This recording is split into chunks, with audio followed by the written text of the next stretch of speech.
This week on Naturalista, we're focusing on determination, overcoming challenges, and how to balance life's demands.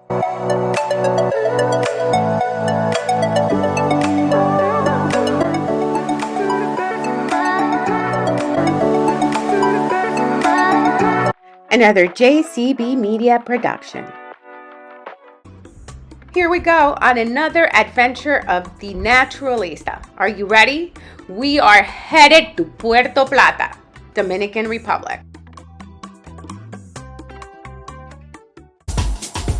For adventures in Puerto Plata, let's get going.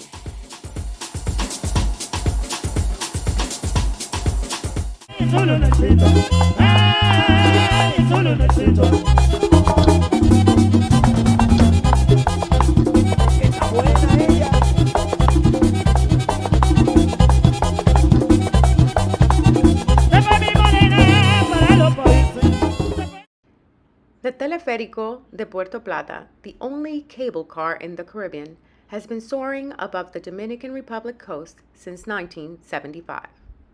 Rising 2,600 feet to the peak of Mount Isabel de Torres, it offers breathtaking views of the city, sea, and rainforest below. As you glide upwards, the journey tells a story of nature, faith, and Dominican pride.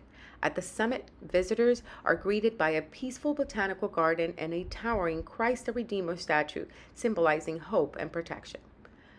More than just a scenic ride, the cable car is a treasured experience connecting generations, cultures, and the beauty of the land.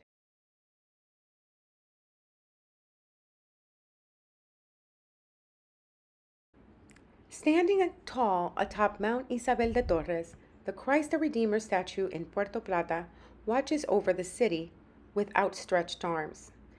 Inspired by the iconic statue in Rio de Janeiro, this Dominican version was built in the early 1970s as a symbol of peace, unity, and divine protection.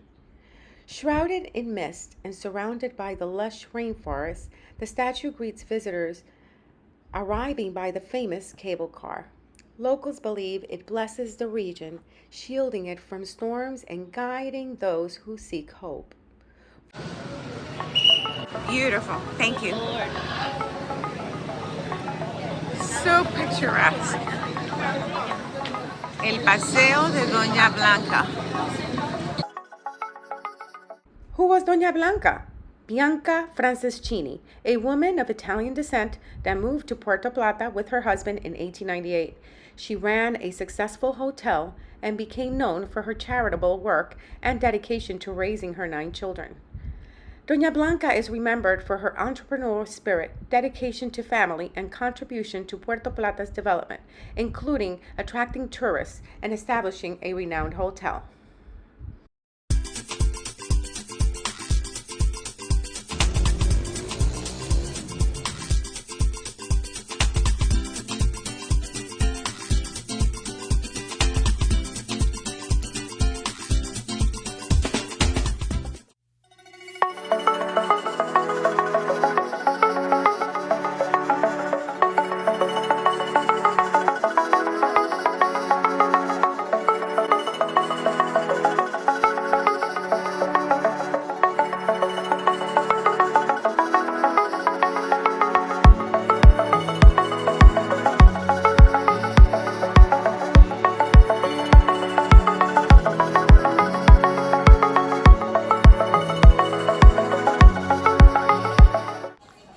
La Calle de las Sombrillas, in English it translates to Umbrella Street. It's a pedestrian-only street in Puerto Plata, Dominican Republic, known for its vibrant, colorful umbrellas. It's a popular tourist attraction and a great place to take photos. Puerto Plata's Umbrella Street is part of a worldwide trend of charming, colorful promenades where visitors get an assortment of the city and what it has to offer. From exciting cafes such as El Rincón del Café or the Coffee Corner, where we get to taste an impressive selection of organic Dominican coffee from small producers. Bienvenidos. Welcome to Santo Domingo, the first city in America. The title refers to Santo Domingo, the capital of the Dominican Republic, It signifies that Santo Domingo is the oldest European founded, continuously inhabited city in the Americas. The city was established in 1496 by the Spanish Empire.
Don't forget to watch our sister show on DBTV Sundays at 10 a.m.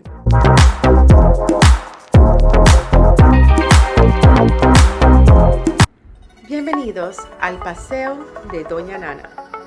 Doña Nana, a Dominican woman who made history in her life by changing the status quo. Let's go to Santiago de los Caballeros. Santiago de los Caballeros, her hometown, and the city where her children were born, was the land she bid farewell to as she embarked on a journey, a new journey for herself and her family to New York.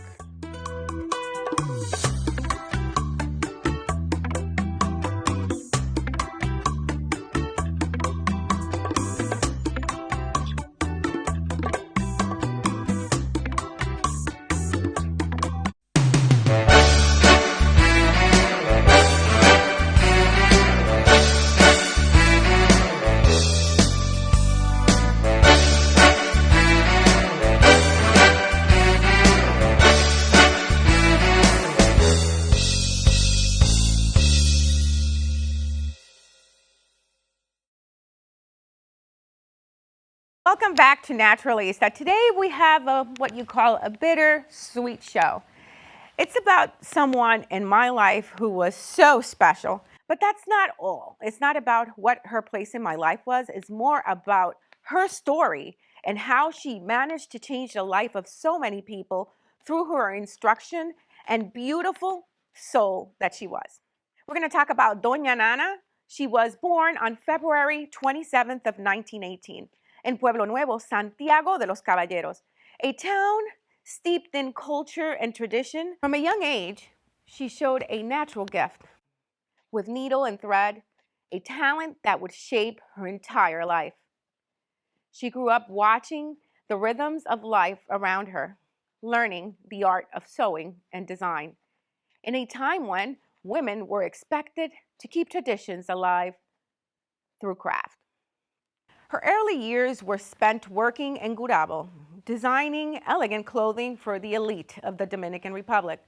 Families like the Bermudez, famous for their rum export, her sought-after creations, her exquisite sense of style and meticulous tailoring quickly earned her respect and admiration. Her education was unique and prestigious.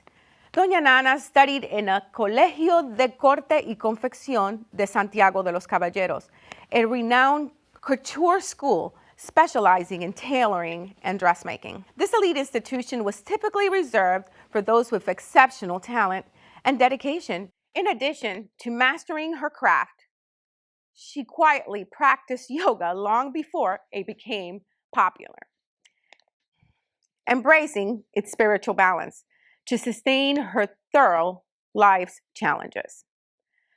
But her life unfolded during one of the most complex periods in the Dominican history. The capital was then called Ciudad Trujillo, named after the dictator Rafael Trujillo, whose regime cast a long shadow over the island. Yet amid this darkness, a unique chapter unfolded. The Dominican Republic became a refuge for Jewish families fleeing the horrors of Nazi prosecution in Europe. In 1938, following the Evian Conference, Trujillo offered asylum to thousands of Jewish refugees, establishing the town of Sosua as a safe haven. This community, composed mainly of skilled farmers and craftsmen, brought new life to the island's abandoned plantations. Though Trujillo's motives were complicated, ranging from improving his international image to attempts to whiten the population of the Dominican Republic, the arrival of these refugees created a diverse cultural fabric that Doña Nana witnessed firsthand. She saw how those new neighbors brought hope and resilience, weaving their own stories into the tapestry of the Dominican Republic.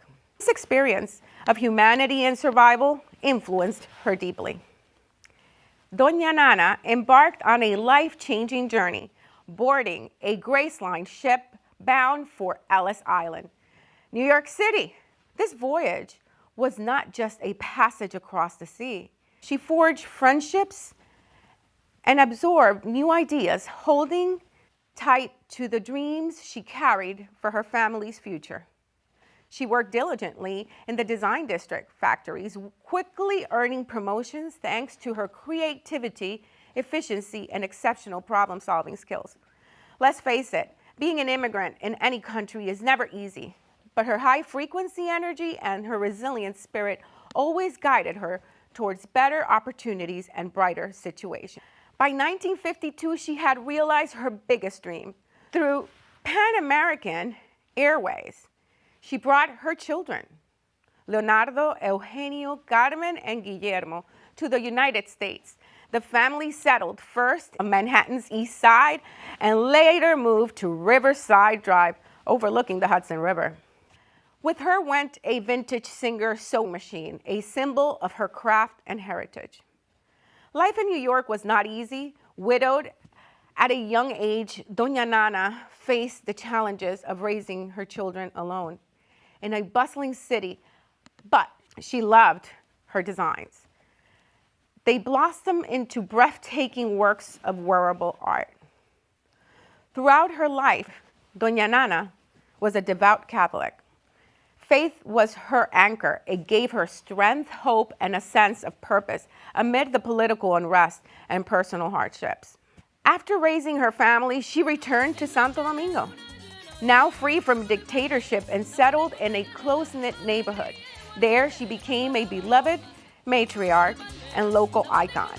She enjoyed strolling through the historic streets of El Conde, the lively Malecón, and the beautiful Zona Colonial, places that connected her past to her present.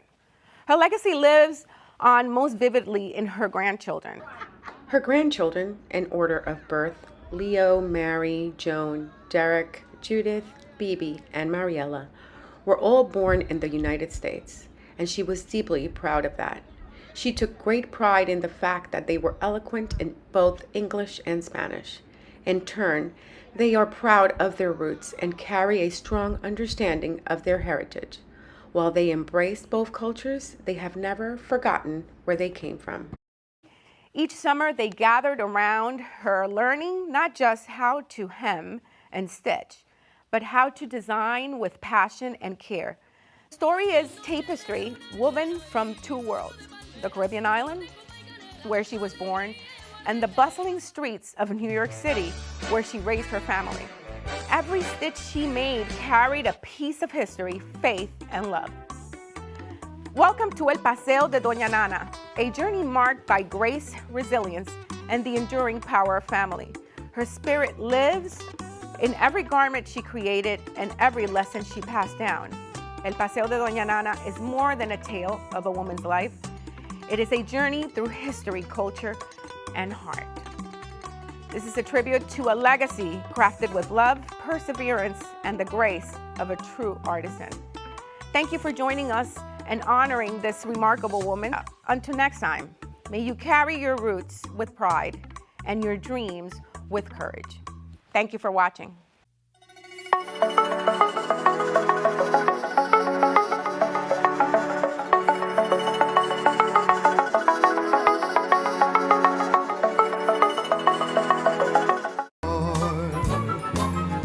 These vagabond shoes are longing to stray and step around the heart of it, New York, New York. I want to wake up in the city that doesn't sleep, to find I'm king of the hill, top of the heap, my little town blues.